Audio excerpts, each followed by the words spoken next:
যাই আজান দিছে নামাজ পড়া যাই। সর্বনাশ, এরা তো নামাজ পড়া গেছে গা। ওই কাম কর। এই কারা কই রে?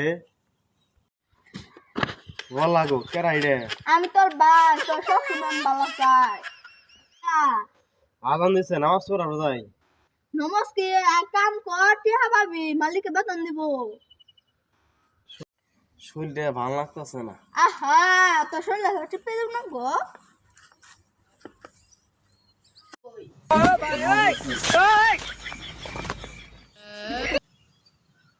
মোবাইল আছে? হ্যাঁ মোবাইল এমবি আছে? হ্যাঁ তো পাকিস্তানি? কি সাজে দে মোবাইল দে নামাজ জান না গো। ওই নামাজ যাও না তো না। না না নামাজ বুঝছি এখন তুই কেরা শয়তান।